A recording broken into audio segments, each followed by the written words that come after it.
প্রিয় ছাত্রছাত্রীরা, আজ আমরা ক্লাস 10-এর চোখের যে বাকি অংশটুকু রয়েছে এবং তার সঙ্গে আমরা বর্ণালী, আলোর বিচ্ছুরণ সংক্রান্ত বর্ণালী নিয়ে আলোচনা করব, আর আলোক তরঙ্গ নিয়ে সামান্য একটু আলোচনা করব। অর্থাৎ আলোর যে বাকি অংশটুকু রয়েছে সেটা নিয়ে আলোচনা করব। চোখের গঠন আমরা আগের দিন পড়েছি। আজকে আমরা চোখের ত্রুটি নিয়ে আলোচনা করব। চোখের ত্রুটি নিয়ে আলোচনা করার আগে আমরা কয়েকটা জিনিস জেনে নেব। চোখের উপযোজন বলতে কি বুঝি? উপযোজন বলতে কি বুঝি? আমাদের চোখের মানুষের সুস্থ চোখের একটা বৈশিষ্ট্য হচ্ছে যে চোখ তার চোখের নিকটবর্তী একটা দূরত্ব থেকে অসীম পর্যন্ত দূরত্বের প্রতিটি বস্তুকেই কিন্তু দেখতে পায়। কিভাবে সেটা সম্ভব?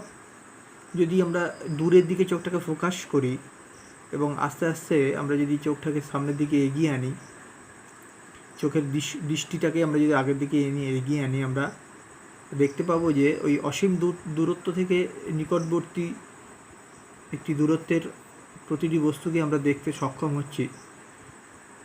কীভাবে সম্ভব? না, চোখের যে সিলিয়ারি পেশি রয়েছে, যার সাহায্যে চোখ তার যে সিলিয়ারি পেশির সাহায্যে যে লেন্সগুলোর সঙ্গে যুক্ত থাকে, সেই লেন্সটি যুক্ত থাকে, সেই লেন্সের ফোকাস দূরত্বের পরিবর্তন ঘটিয়ে চোখ নিকটবর্তী দূরত্ব থেকে অসীম দূর পর্যন্ত প্রতিটি বস্তুকে দেখতে সক্ষম হয়। অর্থাৎ ওই সিলিয়ারি পেশি লেন্সের ফোকাস দূরত্বের পরিবর্তন ঘটিয়ে নিকটবর্তী কোনো বিন্দু থেকে অসীম দূরত্বে অবস্থিত যে কোনো বস্তুকে দেখতে সক্ষম হয়। চোখের এই যে ক্ষমতাটা, অর্থাৎ এই ফোকাস দূরত্বের পরিবর্তন ঘটিয়ে এই যে দেখার ক্ষমতাটা, এই যে ধর্মটা, এটাই হচ্ছে যে উপযোজন। চোখের এটা বৈশিষ্ট্য, একটা সুস্থ চোখ এটা করতে সক্ষম। এখন ঘটনা হচ্ছে যে আমি দুটো কথা বলেছি, এই যে অসীম দূরত্ব আর নিকটবর্তী একটি বিন্দু, এর মধ্যবর্তী দূরত্ব। আমরা এই যদি কোনো একটি বস্তুকে চোখের সামনে, চোখের খুব নিকটে নিয়ে চলে যাই, কিন্তু আমরা বস্তুটাকে দেখতে সক্ষম হব না।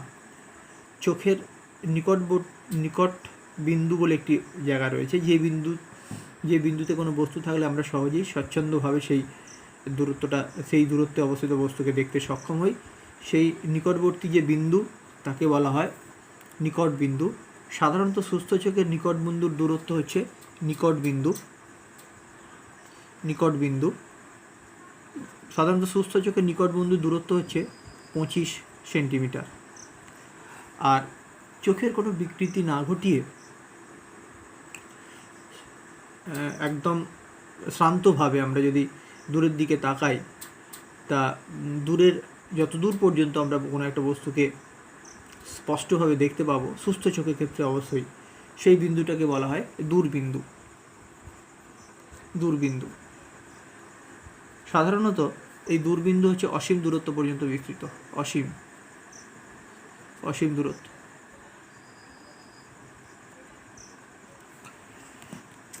অনেক দূরের বস্তুকে আমরা সঠিকভাবে দেখতে পাই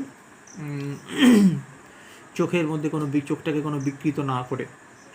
তা এই নিকট বিন্দু এবং দূরবিন্দু, এদের মধ্যবর্তী যে দূরত্বটাকে, এটাকে বলা হয় দৃষ্টিক্ষেত্র বা দৃষ্টির পাল্লা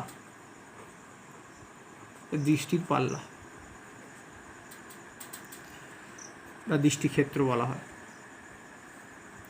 এখন যে চোখ এই নিকট বিন্দু থেকে অসীম দূরত্ব পর্যন্ত দূরত্বের সমস্ত বস্তুকে সঠিকভাবে দেখতে সক্ষম নয়, অর্থাৎ নিকট বিন্দুর দূরত্ব এবং দূরবিন্দুর দূরত্ব বদলে যায় যে সমস্ত চোখের ক্ষেত্রে, সেই চোখগুলি অ্যাকচুয়ালি ত্রুটিপূর্ণ চোখ।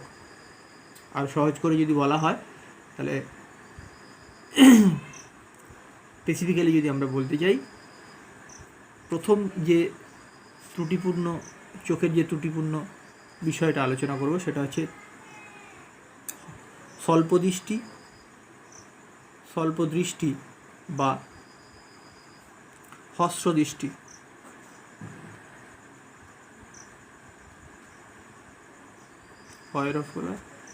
দৃষ্টি, যেটাকে ইংরেজিতে বলা হয় মায়োপিয়া। এটা চোখের একটা ত্রুটি। এই ত্রুটিটা কীরকম না, এক্ষেত্রে বস্তুটা হ্রস্ব দৃষ্টিতে কী হবে না, এক্ষেত্রে চোখটা, যে চোখের এই ধরনের ত্রুটি আছে, সেই চোখ কী দেখবে না, কাছের যে কোনো বস্তুকে স্পষ্ট দেখতে পাবে, বা কাছের কোনো বস্তু দেখার ক্ষেত্রে কোনো সমস্যা তার থাকবে না। এক্ষেত্রে দূরের কোনো বস্তু ক্ষেত্রে তার দেখার অসুবিধে থাকবে, অর্থাৎ দূরের অসীম দূরত্ব পর্যন্ত যে দূরবিন্দু, সেই অবস্থানটা তার কাছে বদলে যাবে। খুব বেশি দূরের বস্তুকে সে কিন্তু সঠিকভাবে দেখতে পাবে না, সেক্ষেত্রে সে একটু ঝাপসা দেখবে। তা এর কারণ কি না, এর কারণ হচ্ছে কীরকম, যদি ছবি দিয়ে আঁকার চেষ্টা করি, আমরা চোখ এর আগে এঁকেছি। সাধারণত চোখের এই অংশটা লেন্সের অবস্থান, এই জায়গাটা লেন্সের অবস্থান, অক্ষিগোলক। যখন দূরবিন্দু থেকে আগত আলোকরশ্মি কী হয়, সমান্তরাল হয়। তারা যখন চোখের উপর এসে পড়ে, তো দেখা যায় তারা অক্ষি অর্থাৎ রেটিনার উপর না পড়ে তারা রেটিনার আগেই মিলিত হয়ে যায়। এর কারণ হচ্ছে যে অক্ষিগোলকের যদি বৃদ্ধিটা বেশি হয়, অর্থাৎ বা লেন্সের ফোকাস দূরত্ব যদি কম হয়, তাহলে সেক্ষেত্রে এই ধরনের ত্রুটি দেখা যেতে পারে। সাধারণত অল্প বয়স্ক ছেলে মেয়েদের ক্ষেত্রে এই ধরনের ত্রুটি আমরা লক্ষ্য করি। স্বল্প দৃষ্টি বা যেটাকে মায়োপিয়া বলে, অর্থাৎ দূরের কোনো বস্তুকে দেখতে তার অসুবিধা হবে, যে ক্ষেত্রে সে দূরের বস্তুকে সে ঝাপসা দেখবে। এই ধরনের ত্রুটিকে বলা হয় হ্রস্ব দৃষ্টি বা স্বল্প দৃষ্টি। এবং এই ত্রুটি নিবারণের জন্য কি করতে হবে, এই ত্রুটি নিবারণের জন্য আমরা যে লেন্স ব্যবহার করব সেটা হচ্ছে অবতল লেন্স। ছবি আঁকি, চোখের সামনে চোখ, অক্ষিগোলক, তার সামনে লেন্স আছে। এখানে যদি আমি একটা অবতল লেন্স রাখি এবং আলো যদি গিয়ে পড়ে, কি পড়বে না, এখানে গিয়ে তো সমান্তরালভাবে পড়বে, পড়ার পর অবতল লেন্স থেকে একটু দূরে সরবে আলোকরশ্মি, তারপরে তারা যখন মিলিত হবে তখন তারা রেটিনায় গিয়ে মিলিত হবে। অর্থাৎ কি ঘটবে এক্ষেত্রে আলোকরশ্মি রেটিনায় গিয়ে মিলিত হবে এবং বস্তুটা অসীম দূরত্বে অবস্থিত বস্তুকে সে স্পষ্ট দেখতে পাবে। একটু অন্যভাবে যদি বলা হয়, অর্থাৎ স্বল্পদৃষ্টি এই ত্রুটিযুক্ত চোখের দূরবিন্দু কিন্তু অসীমে হয় না, অনেকটা কাছের দিকে এগিয়ে আসে। ঠিক আছে, আমরা যদি এই রশ্মিগুলোকে যেখান থেকে অর্থাৎ চোখ দেখবে এই রশ্মিটা অসীম থেকে আসছে না, দেখবে এই জায়গা থেকে আসছে, অর্থাৎ তার যে দূরবিন্দু যেটা ছিল অসীমে, অসুস্থর ক্ষেত্রে যেটা এখানে ছিল, এই লেন্স ব্যবহার করার ফলে অসীমে থাকা বস্তুগুলোকে সে দেখবে অ্যাজ ইফ যেন এইরকম জায়গা থেকে আসছে বলে। এবং তার ক্ষেত্রে যেহেতু তার চোখটা ত্রুটিপূর্ণ, অসীমের বস্তুকে সে দেখতে সক্ষম নয়, সেক্ষেত্রে এই অবস্থানে থাকা বস্তু অ্যাজ ইফ মনে হয় যেন সেখান থেকে আসছে, ফলে তার চোখের পক্ষে ওই বস্তুটাকে দেখা সম্ভব হবে স্পষ্টভাবে। এটা হচ্ছে স্বল্প দৃষ্টি। পরবর্তী যে ত্রুটিটা আছে সেটা হচ্ছে যে দূরদৃষ্টি। 2 নম্বর দূরদৃষ্টি কি না, সে দূরের জিনিসকে স্পষ্ট দেখবে। একটু অন্য রকমের সংজ্ঞাগুলো, সে দূরের জিনিসকে স্পষ্ট দেখতে পাবে, সে চোখের পক্ষে দূরের জিনিসকে স্পষ্ট দেখা সম্ভব। কিন্তু নিকট বিন্দু, অর্থাৎ সে কাছের যে দূরত্বের কথা বলেছে, নিকট বিন্দু যেটা 25 সেন্টিমিটার, এই 25 সেন্টিমিটারের কাছাকাছি থাকা বস্তুকে সে স্পষ্ট দেখবে না, সেক্ষেত্রে নিকট বিন্দু দূরে সরে যাবে, কিছুটা দূরে সরে যাবে। ছবিটা কীরকম হবে? এরকম ত্রুটিযুক্ত চোখের ক্ষেত্রে অক্ষিগোলক, এখান থেকে আলো এসে পড়বে, নিকট বিন্দু যদি আমি 25 সেন্টিমিটার ধরে করি, আলো এসে পড়বে, গিয়ে কী হবে, মিলিত হবে অনেকটা দূরে, অর্থাৎ চোখের পিছন দিকে কোনো একটা বিন্দুতে মিলিত হবে। ঠিক আছে? এটা হওয়ার কারণ কি? এই ত্রুটি হওয়ার কারণ হচ্ছে যে ফোকাস দূরত্ব, অর্থাৎ লেন্সের ফোকাস দূরত্ব যদি বেড়ে যায় বা অক্ষিগোলকের আকার যদি ছোট হয়ে যায়, এটা বার্ধক্যজনিত একটা ত্রুটি। বয়স বাড়ার সঙ্গে সঙ্গে চোখের সংকোচন ঘটার ফলে, চোখ অক্ষিগোলকের যে সংকোচন, সেই সংকোচনের ফলে এই ধরনের ত্রুটি হয়। বা লেন্সের ফোকাস দূরত্বের যদি পরিবর্তন ঘটে, অর্থাৎ বেড়ে যায়, সেক্ষেত্রে আলোকরশ্মিগুলো পিছন দিকে লেন্সের রেটিনায় মিলিত না হয়ে কী হয়, পিছন দিকে মিলিত হয়। এক্ষেত্রে ত্রুটি নিবারণের উপায় হচ্ছে, যদি আমরা একটা উত্তল লেন্সকে ধরি সামনে, চোখের সামনে, তাহলে সেক্ষেত্রে কিন্তু এই ত্রুটি নিবারণ করা সম্ভব। ঠিক আছে? কীভাবে হবে?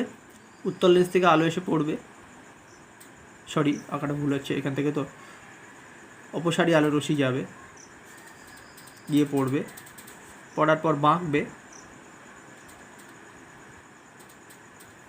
এবং আরও বাঁকার পর তারা লেন্সের ফোকাস বিন্দুর একটা বিন্দুতে মিলিত হবে। একটু আঁকাটা বাঁকা আঁকালো। ঠিক আছে?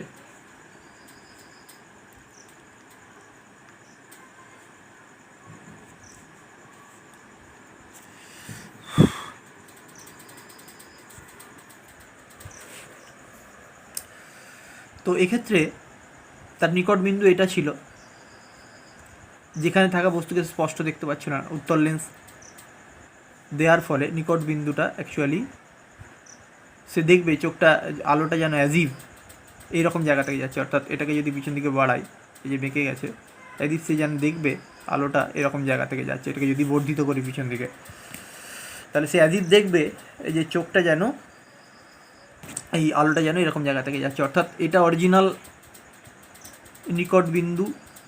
এই বিন্দু থেকে আলো গিয়ে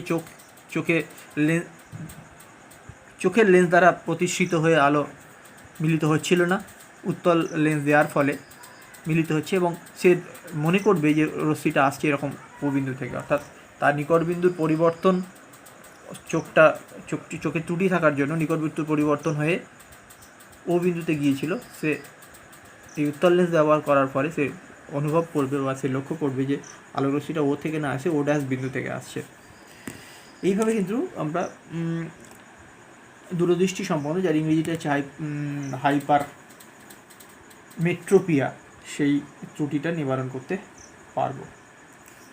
এই দুটো ত্রুটি ছাড়াও ক্ষীণ দৃষ্টি সংক্রান্ত একটি ত্রুটি চোখের ক্ষেত্রে আছে, অর্থাৎ সেক্ষেত্রে দু ধরনের সমস্যাই থাকবে চোখের ক্ষেত্রে, অর্থাৎ স্বল্পদৃষ্টি এবং দূরদৃষ্টি দুটোই সমস্যা, অর্থাৎ দূরবিন্দু এবং নিকট বিন্দু দুটোর ক্ষেত্রেই যদি সমস্যা থাকে, তখন সেই দৃষ্টিটাকে বলা হবে ক্ষীণ দৃষ্টি। সাধারণত বার্ধক্য, অর্থাৎ যারা, এবং সেক্ষেত্রে যাদের, অর্থাৎ বয়স্ক মানুষদের ক্ষেত্রে এই ধরনের ত্রুটি দেখা যায়, ক্ষীণ দৃষ্টি, অর্থাৎ এক্ষেত্রে দুটো প্রবলেমই থাকবে। দূরের জিনিস দেখতে অসুবিধা হবে, কাছের জিনিস দেখতেও অসুবিধা হবে, এবং সেক্ষেত্রে বাইফোকাল লেন্স, অর্থাৎ উত্তল এবং অবতল এরকম ধরনের দুটো লেন্সের সমন্বয়ে তৈরি যে লেন্স, সেটাকে বাইফোকাল লেন্স বলে, সেই লেন্স ব্যবহার করতে হবে। এটা সকলের জ্ঞাতার্থে, মানে সকলের জানার জন্য বলে দিলাম যে স্বল্প দৃষ্টি, যেখানে দুটো ত্রুটি থাকবে, দূরদৃষ্টি এবং স্বল্প দৃষ্টি, এবং যে লেন্সটা, যেটা এই ত্রুটি নিবারণের যে উপায়, সেই লেন্স ব্যবহার করতে হবে, যেটা হচ্ছে বাইফোকাল লেন্স, যেখানে যে লেন্সটা একটা উত্তল এবং অবতল লেন্সের সমন্বয়ে তৈরি হবে। এইগুলো গেল চোখের ত্রুটি। এরপরে যে অংশটা বলবো সেটা হচ্ছে যে বর্ণালী, আলোর বিচ্ছুরণ, আলোক বর্ণালী।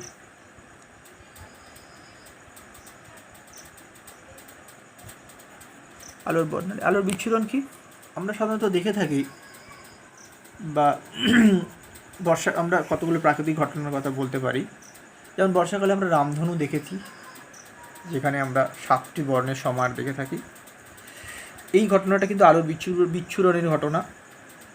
আমরা কখনো কখনো প্রিজম নিয়ে যখন আমরা নাড়াঘাটা করি, তখন তার মধ্যে দিয়ে আলো পড়ার সময় আমরা উল্টো দিকে, যে দিক থেকে আলো আসছে তার উল্টো দিকে কিন্তু একটা বর্ণের সমাহার দেখতে পাই। এই যে ঘটনাগুলোর কথা বললাম, যে দুটো ঘটনা, এই ঘটনা কিন্তু আলোর বিচ্ছুরণের ঘটনা। কি ঘটে? সাধারণত আমরা দেখেছি একটা প্রিজমের মধ্যে দিয়ে যখন সাদা আলো যায়, উল্টো দিকে একটা পর্দায় কিন্তু এই সাদা আলোর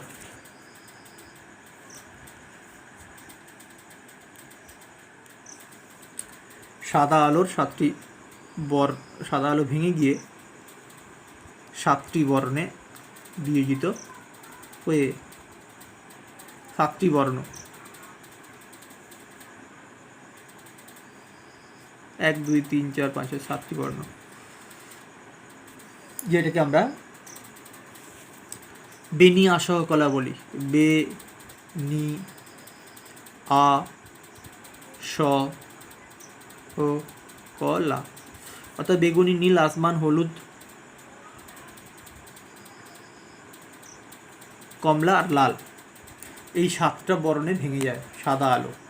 এই 7টা বর্ণে ভেঙে যাওয়ার যে ধর্ম, সেটাকে আলোর বিচ্ছুরণ বলা হয়। এবং এই আলোর বিচ্ছুরণের যে উদাহরণের কথা বললাম, সেটা একটা উদাহরণ দিলাম, প্রাকৃতিক উদাহরণ, সেটা হচ্ছে রামধনু। এক্ষেত্রে রামধনু কীভাবে তৈরি হয়? রামধনু দেখবে যেদিকে বর্ষাকালে যেদিকে সূর্য থাকে তার উল্টো দিকে কিন্তু রামধনু আমরা দেখতে পাই। অর্থাৎ আকাশে যখন মেঘ থাকে, মেঘ মানে জলকণার সমষ্টি, সেই জলের কণার মধ্যে দিয়ে যখন আলো যায়, এবং আলো বলতে সাদা আলো, এটা অবশ্যই সাদা আলো যায়, তখন সেই সাদা আলো 7টি বর্ণে ভেঙে গিয়ে এই রকম রামধনুর আকার তৈরি করে, অর্থাৎ আলোর বিচ্ছুরণ। এখানে একটা কথা মনে রাখতে হবে, যে এই আলোর বিচ্ছুরণে এই যে সাদা বর্ণ ভেঙে যাচ্ছে, এখানে প্রিজম কিন্তু বর্ণ সৃষ্টি করে না। নিউটনের একটা পরীক্ষা আছে, চাকতি পরীক্ষা, নিউটনস রিং, যেখানে বিভিন্ন বর্ণের আলোকে একটা চাকতির উপরে বিভিন্ন ক্রমে সাজিয়ে বিভিন্ন ক্রমের বেনি আসা কলা, এবং তাদের একটা রেশিও রয়েছে, সেই রেশিও মেনটেন করে যদি আমরা সেই 7টা বর্ণকে ডিস্ট্রিবিউট করি ওই চাকতির উপরে, এবং সেটাকে যদি খুব জোরে ঘোরাতে থাকি, তো আমরা দেখবো যে ওই রিংটা ওই বিভিন্ন রঙের, অর্থাৎ 7টি বর্ণের যে রং দিয়ে আঁকা যে রিংটা বা চাকাটা, সেই চাকাটা যদি তীব্র বেগে ঘুরতে থাকে, তাহলে আমরা ওই চাকাটাকে আর বিভিন্ন রঙের দেখবো না, ওটাকে সাদা রঙের দেখবো।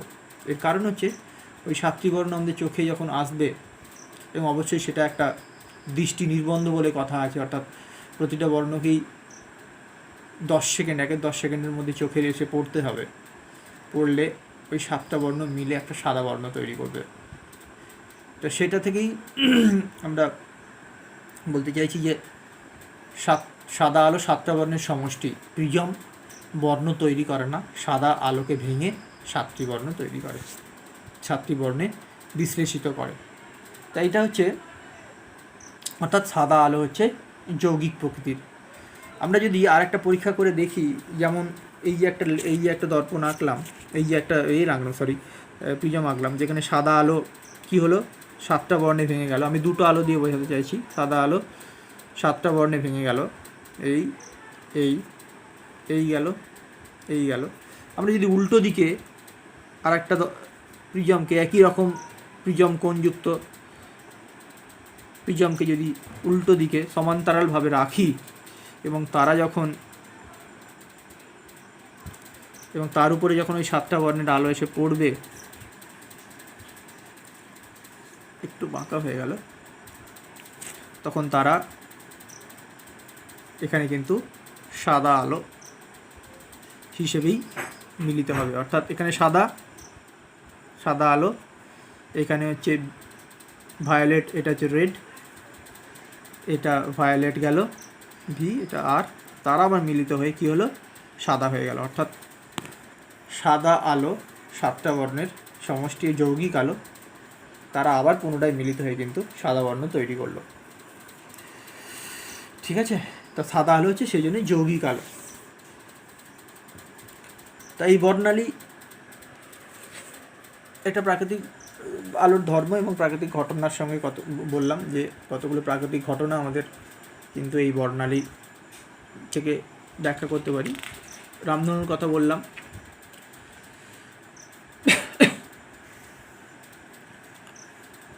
তো যাই হোক, আলোর বিচ্ছুরণ সম্বন্ধে এটুকুই বললাম। প্রশ্ন যেটা থাকতে পারে এখানে যে ওই রামধনু কেন কীভাবে হয়, বা রামধনু কীভাবে গঠিত হয়, বা কোন ধর্মের উপর ভিত্তি করে আলোর এই রামধনু তৈরি হয়, সেই ব্যাখ্যাগুলো আমাদের পড়তে পারে।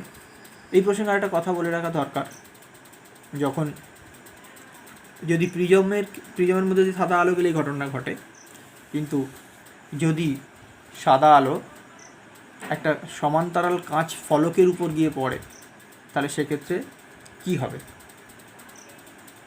সাদা আলো যখন সমান্তরাল কাঁচ ফলকের মধ্যে দিয়ে পড়ে, তখন কিন্তু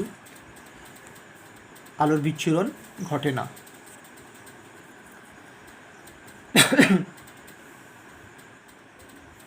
এর কারণ হচ্ছে যখন আলোকরশ্মি বায়ুমণ্ডল থেকে কাঁচ ফলকের উপর গিয়ে পড়ে, সমান্তরাল কাঁচ ফলকের উপর, এবং সেক্ষেত্রে এখানে যে ঘটনাগুলো ঘটেছে, আলোর চ্যুতি ঘটেছে, অর্থাৎ বিভিন্ন কোণে বেঁকেছে।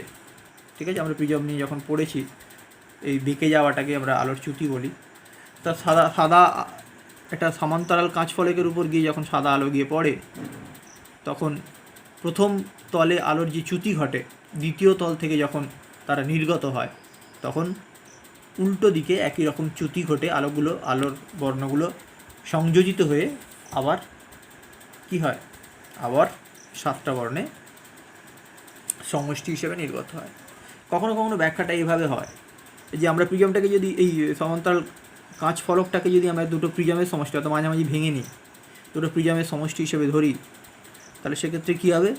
সেক্ষেত্রে একটা প্রিজম আলোকে ভেঙে দেবে, যেমন আগেরটা বললাম, একটা প্রিজম আলোকে ভেঙে দেবে, অন্য প্রিজম কী করবে, আলোগুলোকে সংযোজিত করে, অর্থাৎ 7টা বর্ণকে আবার সংযোজিত করে সাদা আলো তৈরি করবে। অর্থাৎ কাঁচের স্ল্যাব, আয়তাকার কাঁচের স্ল্যাব কিন্তু আলোর বিচ্ছুরণ ঘটায় না।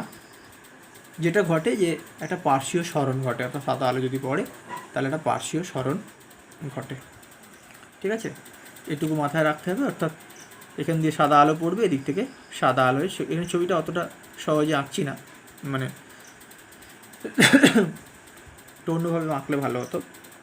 ঠিক আছে, এটা পড়েছে, এখান দিয়ে এটা যদি ভূমি হয়, ঠিক আছে, তাহলে এদিকে এটা শীর্ষকোণ, তাহলে এক্ষেত্রে এরকম যাবে, এরকম যাবে। ঠিক আছে, ভূমির দিকে বাঁকে আলো, আবার এদিকে বাঁকবে, ভূমির দিকে বাঁকবে, এদিকে বাঁকবে, এটাও এদিকে বাঁকবে, বেঁকে একটুখানি উল্টো হচ্ছে ওইটা, অর্থাৎ হিসেবে অনুযায়ী এটা এইভাবে বেরিয়ে যাওয়ার কথা, অর্থাৎ একটা পার্শ্বীয় সরণ হবে। একটু আঁকাটা সঠিক হলো না আর কি, এটা এদিকে যাওয়ার কথা, একটু নিচের দিকে যাওয়ার কথা, মিলিত হয়ে এটা একটু ভুল আঁকা হয়েছে। এটা এদিকে যাবে, একটু এদিকে যাবে, যাওয়ার পর তবে এটা এদিকে বাঁকবে, এটা এদিকে বাঁকবে, বেঁকে এখন সোজা বেরিয়ে যাবে। অর্থাৎ সেক্ষেত্রে পার্শ্বীয় একটা সরণ ঘটবে, অর্থাৎ এটা এদিকে যাওয়ার কথা ছিল, একটু সরে এসে এদিকে যাবে, যেটা আমরা আগেও আলোচনা করেছি, সমান্তরাল কাঁচ ফলকের মধ্যে দিয়ে আলোর সরণ, পার্শ্বীয় সরণ ঘটে। তো এইটা হলো তোমার আলোর বিচ্ছুরণ সংক্রান্ত বিষয়। এবং এই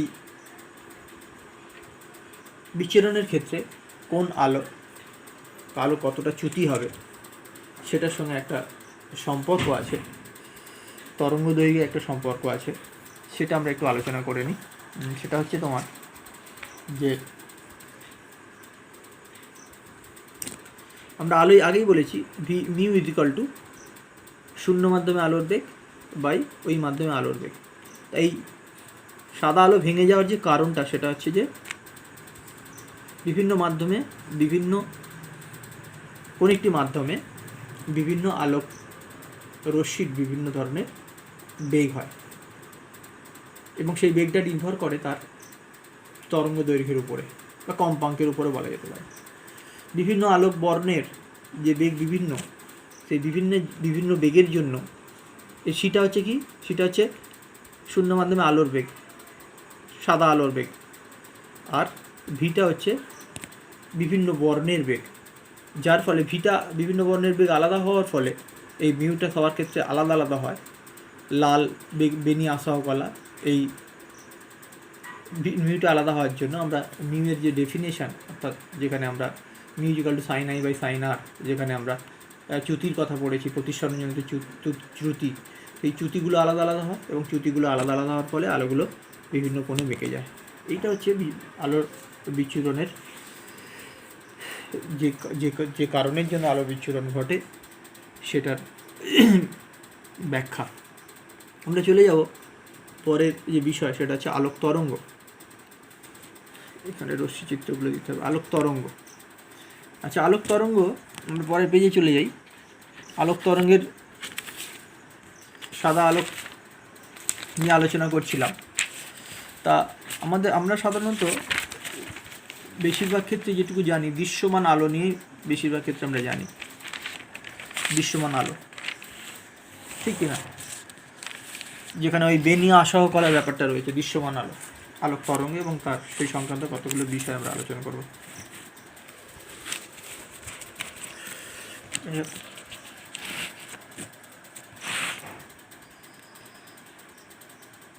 আলোক তরঙ্গ, আমরা সাদা আলো নিয়ে আলোচনা করছিলাম। সাদা আলো অর্থাৎ দৃশ্যমান আলোর কথা বলছিলাম। এমনও তরঙ্গ রয়েছে, তড়িৎচুম্বকীয় তরঙ্গ। অবশ্যই তোমরা জানবে যে তরঙ্গ দু ধরনের, একটা স্থিতিস্থাপক তরঙ্গ, একটা যে তড়িৎচুম্বকীয় তরঙ্গ। স্থিতিস্থাপক তরঙ্গ যেমন শব্দ তরঙ্গ, যান্ত্রিক তরঙ্গ, ঠিক আছে। কিন্তু আলোক তরঙ্গ হচ্ছে তড়িৎচুম্বকীয় তরঙ্গ, মাধ্যম ছাড়াই যেতে পারে। তাই আলোক তরঙ্গের কতগুলো বৈশিষ্ট্য রয়েছে। আলোক তরঙ্গের যদি বেগকে সি বলি, সি সমান নিউ ইন্টু ল্যামডা। এই নিউটা হচ্ছে কম্পাঙ্ক আর ল্যামডাটা হচ্ছে তরঙ্গ দৈর্ঘ্য, এবং যেখানে সিটা হচ্ছে আলোর বেগ।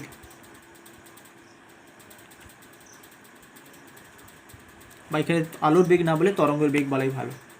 আমি যেটা বলছিলাম যে আমরা সাধারণত যেটুকু জানি সেটা হচ্ছে দৃশ্যমান আলোক তরঙ্গের কথাই জানি, কিন্তু এর বাইরেও কিন্তু আরও তড়িৎচুম্বকীয় তরঙ্গ রয়েছে, আরও অনেক ধরনের তড়িৎচুম্বকীয় তরঙ্গ রয়েছে যেগুলো আমাদের দেখতে সাহায্য করে না, বা আমরা দেখতেও পাই না সেই তরঙ্গগুলোকে,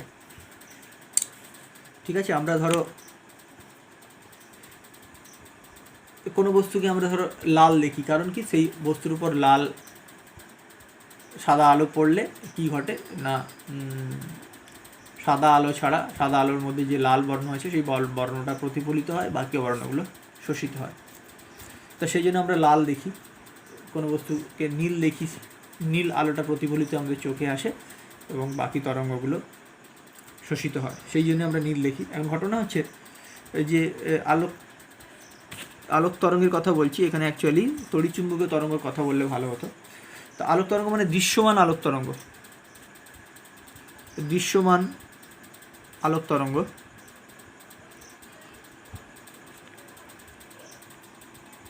যেখানে আমি বেনি আসহ কলা বলছিলাম, বেগুনি। যদি আমরা তরঙ্গ দৈর্ঘ্য ছোট থেকে বড় হিসেবে বলি, বেগুনি, আকাশী বা নীল বলে, বেনি, এটা অ্যাকচুয়ালি নীল, নীল, আকাশী বা আসমান কালার।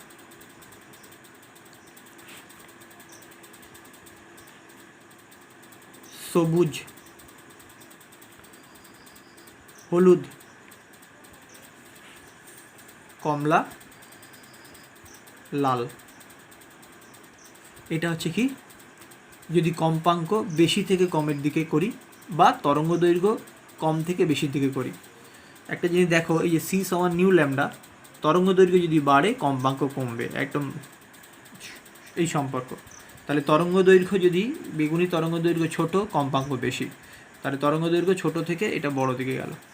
এখন যে তথ্যটা তোমাদের জেনে নেওয়া দরকার, সাধারণত এই দৃশ্যমান আলোর তরঙ্গ দৈর্ঘ্যের যে বিস্তারটা অর্থাৎ বেগুনি থেকে লাল পর্যন্ত সেটা হচ্ছে 4000 অ্যাপ্রক্সিমেটলি 4000 অ্যাংস্ট্রম থেকে, ডিগ্রি অ্যাংস্ট্রম থেকে 7000, এটাকে 8000 ধরা হয়, 8000 অ্যাংস্ট্রম, ডিগ্রি অ্যাংস্ট্রম।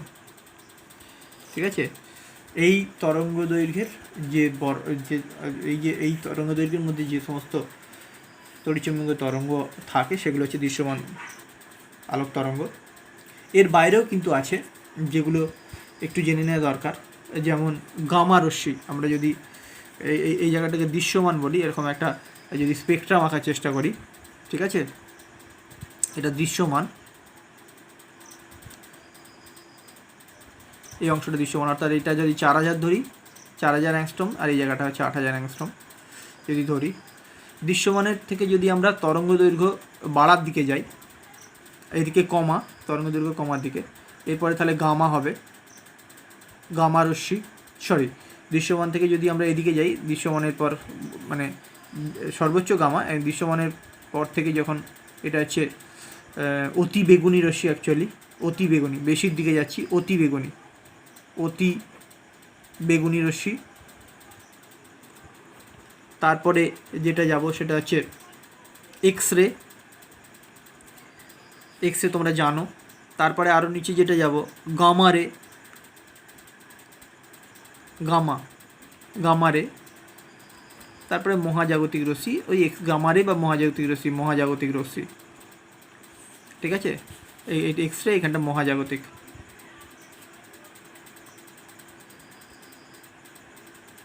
রশ্মি, ঠিক আছে, এই অংশটার মধ্যে পড়ে। আর যখন আমরা বেশি তরঙ্গ দৈর্ঘ্যের দিকে যাব দৃশ্যমানের পর, এই জায়গাটা দৃশ্যমান, দৃশ্যমানের থেকে বেশি তরঙ্গের দিকে যাব, এটা হচ্ছে অবলোহিত।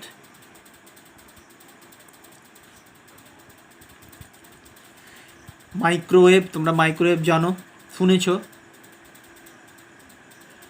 মাইক্রো তরঙ্গ যেটা কমিউনিকেশনে খুব বেশি ব্যবহৃত হয়, বা মাইক্রো ওভেন যেখানে জানো, যেখানে এই তরঙ্গ দৈর্ঘ্য ইউজটা বেশি আছে।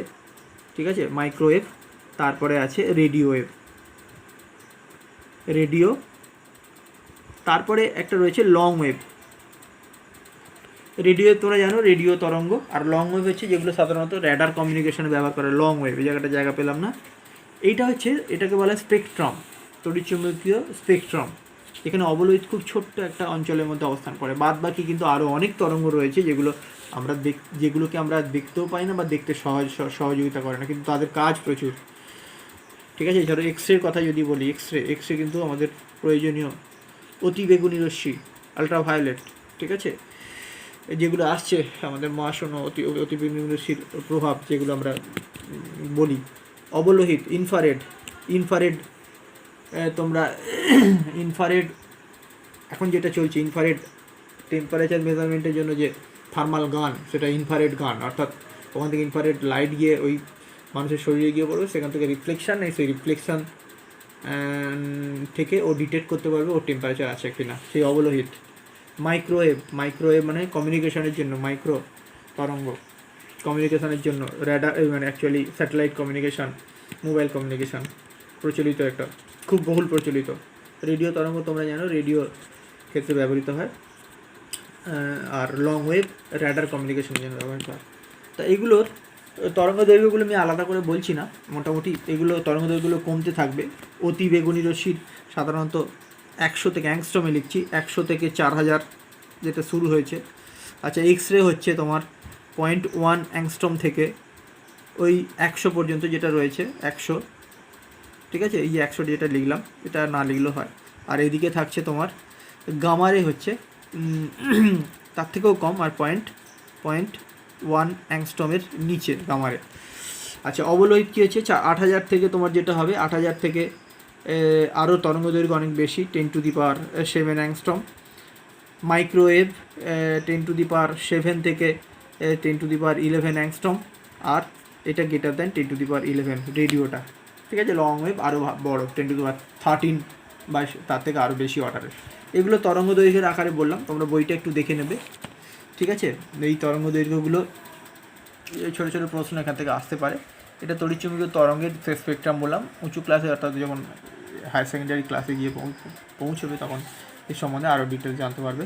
তো যাই হোক, আজকের ক্লাস এই পর্যন্তই। আমি অলরেডি আলোর এই বাকি অংশটুকু বাকি ছিল, এটুকু বলা হয়নি, তো এইটুকু আমি বললাম। ভিডিওটা আমি আপলোড করে দেবো এবং তার সঙ্গে সঙ্গে কিছু প্রশ্ন আমি পাঠিয়ে দেবো। সেই প্রশ্নগুলো তোমরা 7 দিনের মধ্যে অ্যান্সার করে পাঠাবে আমার ব্যক্তিগত হোয়াটসঅ্যাপে।